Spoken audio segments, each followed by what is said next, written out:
Muy bien.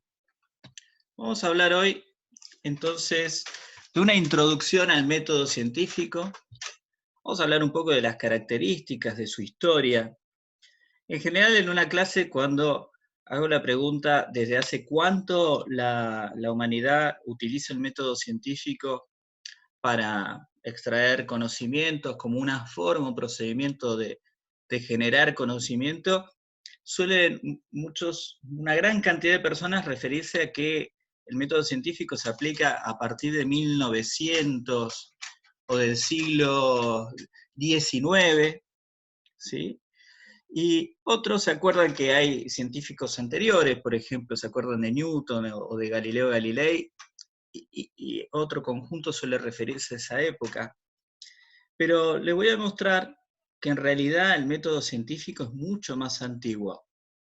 Y vamos a ver las características a partir de, tal vez, los fundadores conocidos. Puede haber otra historia anterior de la cual uno no tenga conocimiento y no necesariamente este es el punto de partida del método científico, pero es lo que conocemos a partir de nuestra historia occidental. Por ejemplo, en el 600 a.C., un tiempo mucho más lejano que el de Galileo Galilei, en el 600 a.C., surge un movimiento de pensadores, un movimiento de filósofos, que se hace llamar a sí mismos los físicos, para oponerse a otro movimiento llamado los metafísicos. Es decir, mientras un grupo de filósofos especulaba acerca de las ideas verdaderas que no estarían en este mundo, sino que las ideas matemáticas, por ejemplo, las ideas perfectas, se encontrarían en los conceptos abstractos que no pertenecen a este mundo. Los físicos planteaban lo que hoy llamamos monismo científico. El único universo que uno conoce es este mundo. En realidad, nuestra investigación se debe centrar en este mundo físico al cual tenemos acceso y no ese mundo ideal de las ideas, que por ahí Platón es el filósofo más paradigmático con su analogía de la caverna, ¿no? Donde la empiria nos hace esclavos de ver la sombra de las verdaderas ideas, ¿no? Bueno, estos llamados físicos o científicos de la isla de Samos, estas islas, esta región que les muestro acá en el mapa, que se llama Jonia, tiene una región que se llama Samos, y en general todos estos presocráticos, que se les llamó a estos filósofos, son de esta región.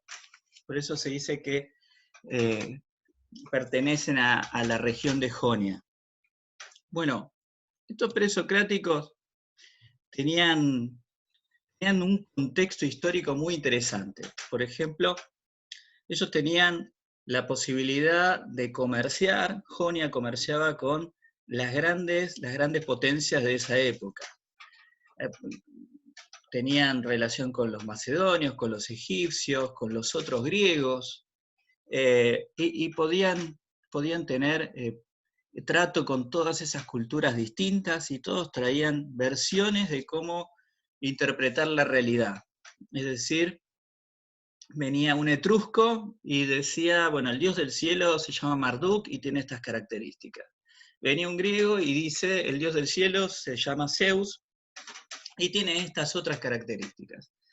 Y Tales de Mileto, uno de los presocráticos, tal vez el primero, dice, si hay un dios que se llama Marduk y es el dios del cielo, y para los griegos en realidad es Zeus, alguno de los dos está equivocado, o tal vez todos están equivocados y no existe ningún dios. Eso lo dice en el 600 a.C. un tipo como Tales de Mileto, por ejemplo.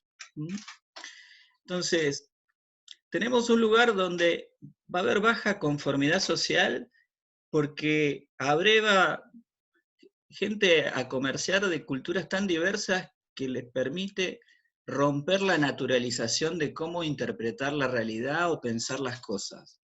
Es decir, cuando uno ve que la realidad puede ser interpretada de formas muy diversas, es difícil llegar a esa burbuja social de naturalizar bajo la escafandra de una cultura muy cerrada. Y esto permite mucha apertura mental, mucha curiosidad. Otro dato importante, los jonios eran una población alfabetizada. Fueron los primeros que adaptaron el alfabeto fenicio de 22 caracteres al griego. Esto hacía que gente que era pescador, gente que era artesano, que trabajaba la tierra, sabía leer y escribir.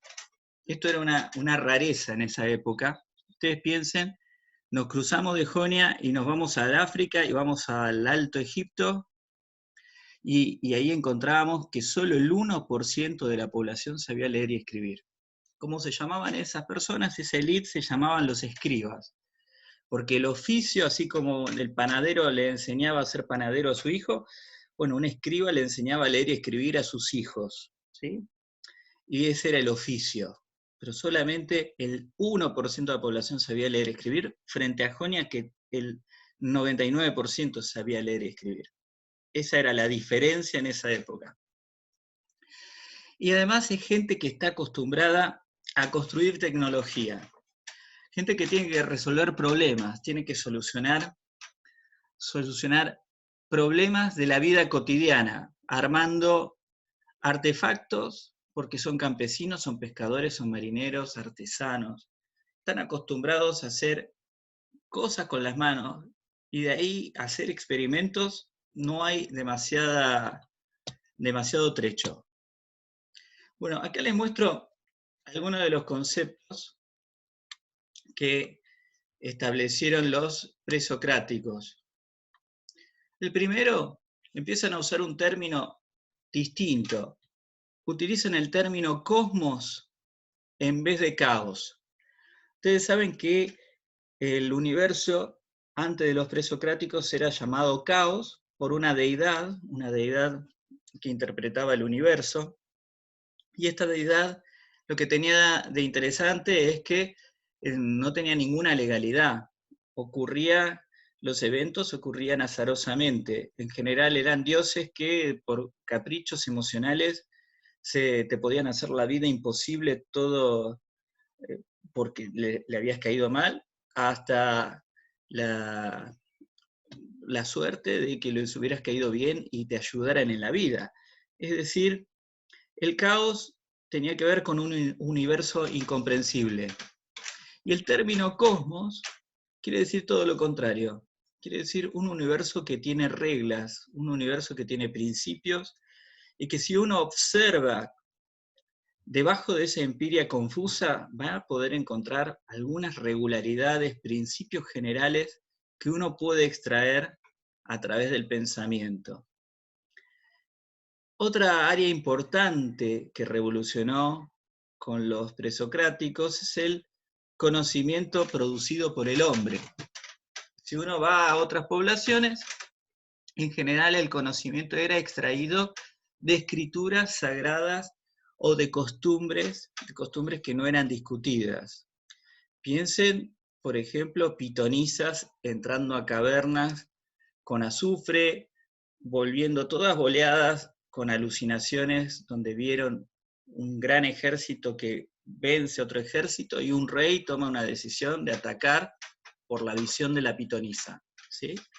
Es decir, en general lo que había era sagradas escrituras, o había estos nodos de personas que se adjudicaban a hablar con la deidad y asesoraban siendo sus intérpretes o sus mediadores. Que esta gente viniera y dijera que el conocimiento era construido por los seres humanos y nosotros podíamos conocer ese cosmos prescindiendo de un Dios, era una cosa completamente revolucionaria en el 600 a.C. Hoy en día, la idea de un cosmos y de que el conocimiento es construido, cualquiera que pasó por la facultad, más o menos, está de acuerdo. Lo que no está de acuerdo, aún habiendo pasado por la facultad, es el tercer punto, la tercera pata de los presocráticos, que es la demostración. uno debe realizar experimentos para poner a prueba sus afirmaciones y ver si se sostienen o se caen. Bueno, demostrar nuestros conocimientos o demostrar nuestras teorías todavía es revolucionario para la mayoría de las personas en el siglo XXI. Todavía lo sigue siendo. Les voy a contar algunas anécdotas. Acá les muestro uno de los presocráticos, Empédocles de Agrigento. No a desmerecerlo por el nombre a este hombre, pero fue un experimentador que hizo una serie de hazañas intelectuales en la época, pero les voy a contar solo alguna de ellas para entender cómo empezaban a utilizar esta idea de hacer experimentos, para irlo entendiendo desde sus orígenes. Bueno, esto que estamos viendo acá es una clepsidra. La clepsidra es una esfera, suele ser metálica, ¿sí? Hueca, con también un tubo con un orificio hueco, y en uno de los extremos tiene pequeños orificios que cuando uno los sumerge en agua, por estos orificios entra el agua, y si uno no tapa el extremo de la clepsidra, cae una regadera de agua. Ahora, ¿qué quería hacer Empédocles con este dispositivo? Bueno, para Empédocles le parecía que había algo entre nosotros, invisible. Para los griegos existía el dios del viento, existía una deidad que era el viento. El viento se podía sentir como algo que te pega en la cara o se mueve hacia uno, pero cuando está estático no hay nada entre nosotros. Empédocles pensaba que había algo entre nosotros invisible que él llamaba aire y quería demostrar su existencia. Entonces, a través de este dispositivo pensaba hacer una demostración. Él pensaba que el aire era una sustancia más liviana que el agua, que estaba flotando entre nosotros, no la podíamos ver porque era invisible, pero que podía demostrarla con este aparato.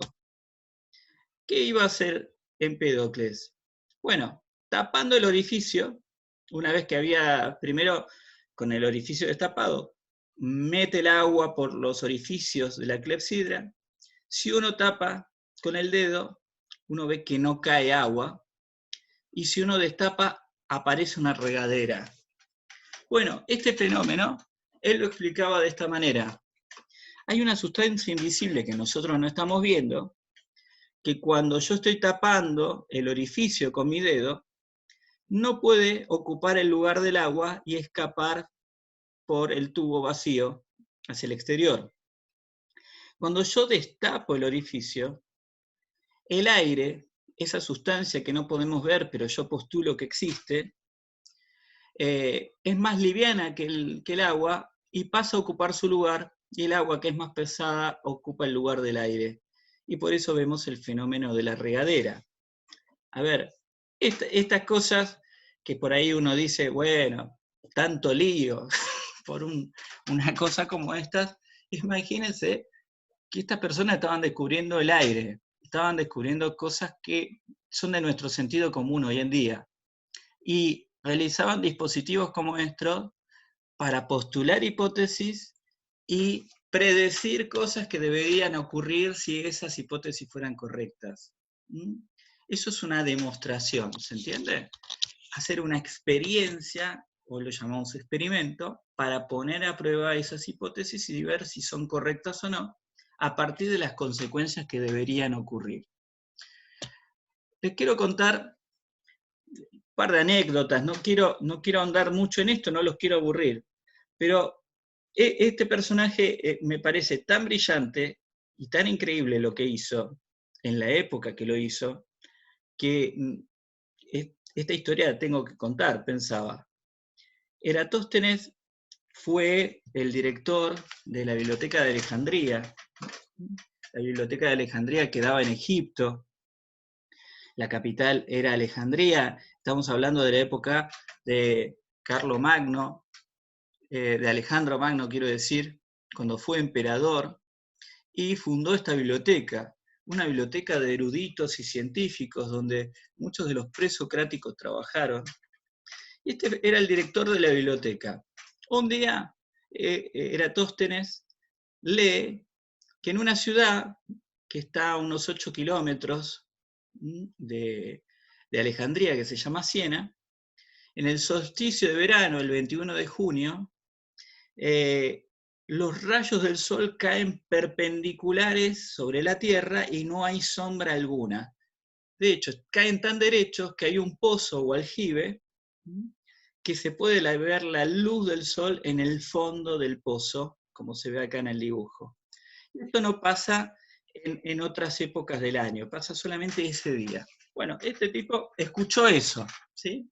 Leyó eso más que escucharlo, y se le ocurrió un experimento. En esa época había un gran debate entre terraplanistas.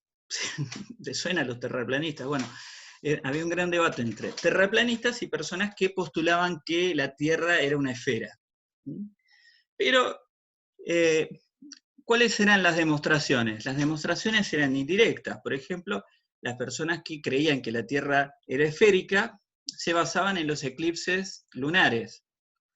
Esta sería la predicción terraplanista de un eclipse cuando la Tierra está entre el Sol y la Luna, un eclipse lunar. ¿Qué estaría pasando? Bueno, pasaría una cosa así. Esto sería el terraplanismo. La hipótesis es, la Tierra, que es un plano, se proyectaría así sobre la Luna. Pero, ¿qué veían los presocráticos? Los presocráticos veían que la Luna la iba tapando una esfera, ¿sí?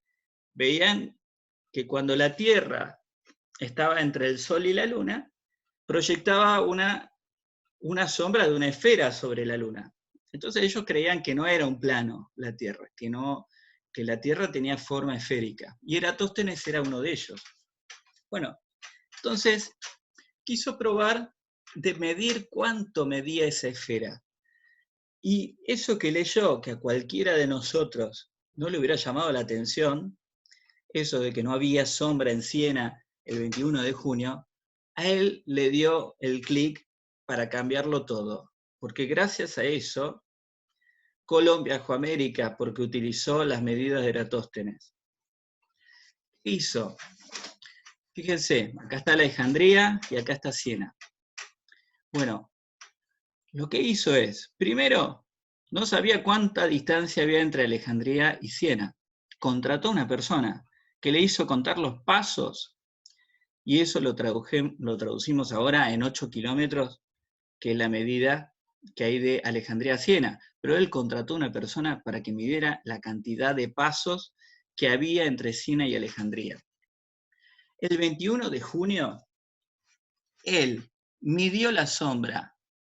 Mientras que en Siena no había sombra porque los rayos están cayendo perpendiculares sobre el aljibe, él, sobre un palo que había clavado en Alejandría, midió la sombra. Y eso le dio el ángulo en que estaba cayendo el rayo de sol. ¿Ven este ángulo? Bueno, ¿se acuerdan esto que lo debemos haber visto en quinto o sexto grado de la primaria? Que los ángulos, cuando son cortados por paralelas, ¿sí?, son idénticos por el vértice. ¿Se acuerdan eso que habíamos visto en el colegio? Y que, ¿cuándo demonios lo vamos a aplicar? Bueno, este hombre lo aplicó en esa época y pudo calcular que había 7 grados. Bien, quiere decir que entre Alejandría y Siena había un ángulo de 7 grados.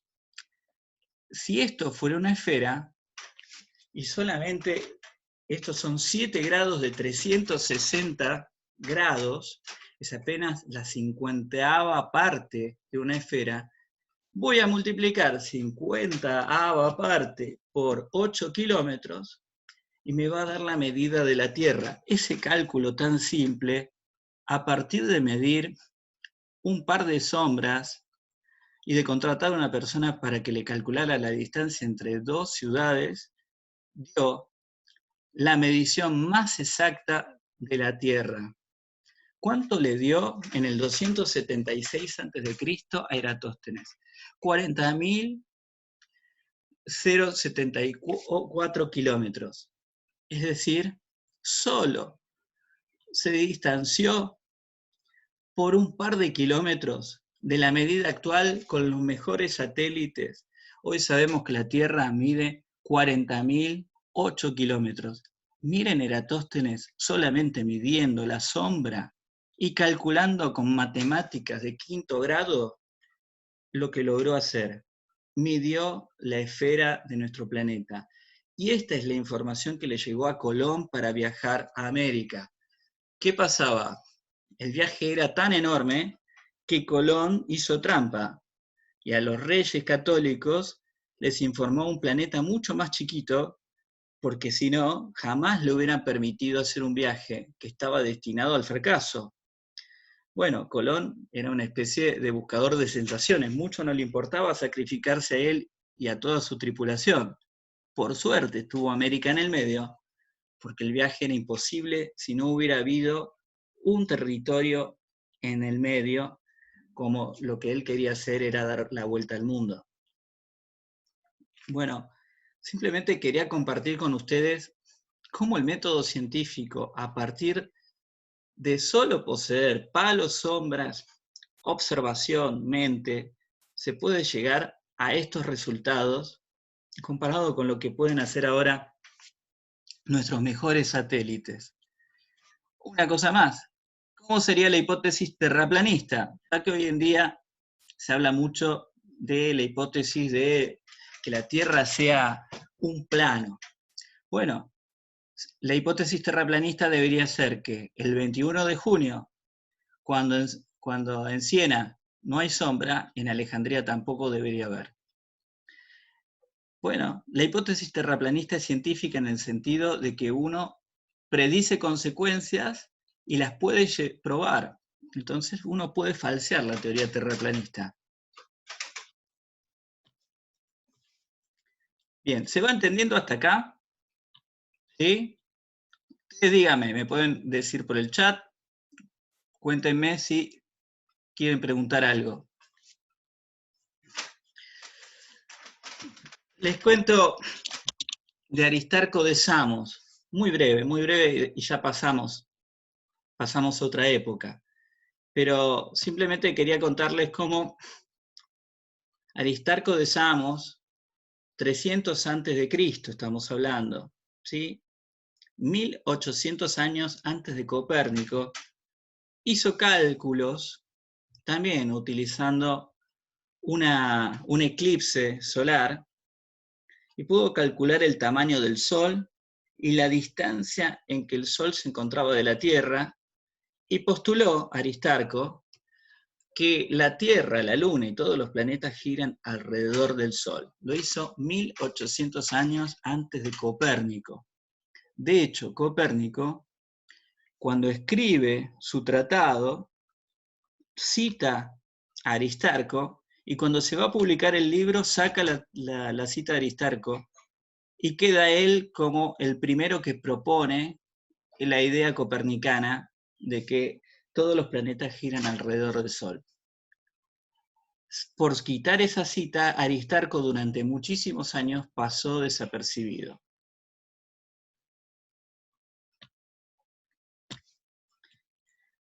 Bien.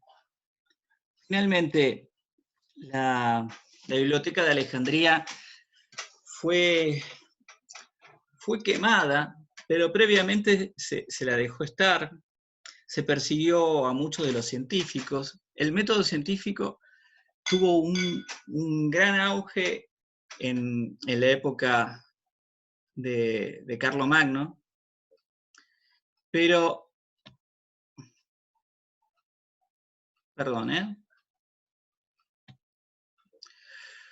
de Alejandro Magno, pero a partir de muchos descuidos, de persecuciones, Eratóstenes, por ejemplo, tuvo que apartarse, Aristarco tuvo que apartarse por persecuciones, Aristarco acabó refugiado en Chipre, pero no va a ser hasta el 400, 300 y pico después de Cristo que un papa va a ordenar finalmente quemar a la Biblioteca de Alejandría, y solamente tenemos muy poquitas cosas de toda la producción científica que hicieron los presocráticos, ya que se perdió la mayoría de ese conocimiento con la quema de la biblioteca. La última regente que tuvo la biblioteca fue Hipatia, que acá les muestro, la gran científica matemática de principios de la época moderna. Va a llegar la Edad Media y ser científico va a ser muy complicado. Acá tenemos algunos ejemplos. Muchos científicos, ser científico en la Edad Media no era fácil. Giordano Bruno, por sostener las ideas copernicanas o de Aristarco, fue quemado vivo en la hoguera. Kepler que estableció las órbitas elípticas de los planetas alrededor del Sol, también tuvo problemas con la Inquisición. De hecho, la madre de Kepler fue quemada viva por bruja. Él tuvo que intentar defenderla. Él había escrito una novela donde el hombre con una nave espacial viajaba a la Luna y conocía a los habitantes de la Luna, otra población que vivía en la Luna, y a partir de esa obra fue denunciado y la madre fue quemada viva. Bueno, estos eran ejemplos que ser científico en esa época no era tarea sencilla, y todo iba a cambiar con el surgimiento del Renacimiento.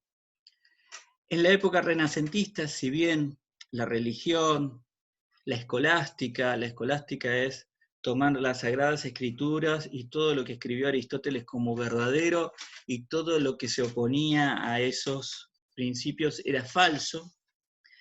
Pese a eso, muchos científicos fueron valorados sobre todo por su capacidad de hacer armamento y de desarrollar tecnología. Por ejemplo, Da Vinci no era famoso en esa época por sus pinturas, era famoso por generar armas de guerra. Galileo va a hacer una sistematización en esta época, que es un poquito más tranquila, el Renacimiento, que la Edad Media, de cómo debemos pensar el método científico. El método científico plantea los siguientes pasos. Primero, tenemos que reconocer un problema o duda. Si habláramos de nuestra época, deberíamos leer toda la bibliografía más actualizada sobre el tema de estudio que a nosotros nos interesa y descubrir alguna inconsistencia, algún problema, alguna cosa donde la información es contradictoria y nosotros creamos que podemos tener una hipótesis, que es el segundo paso, a explicar por qué esa duda.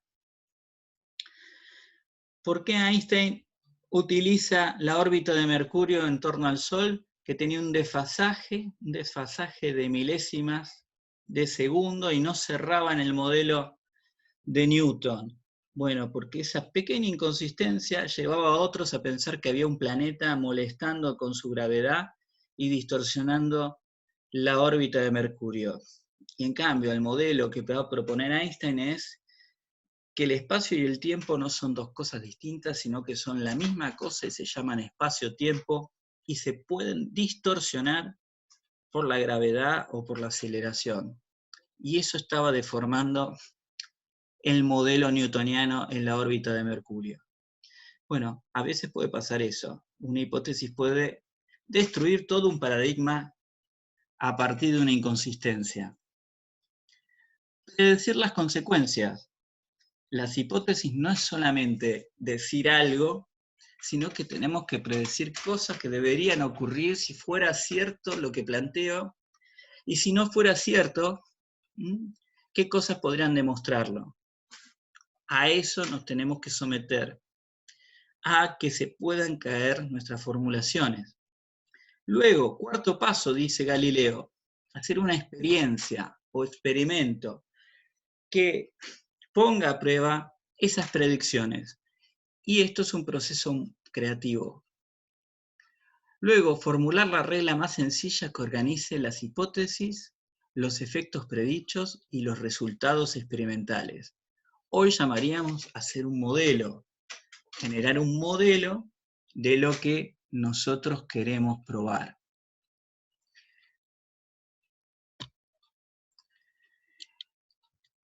Muy bien.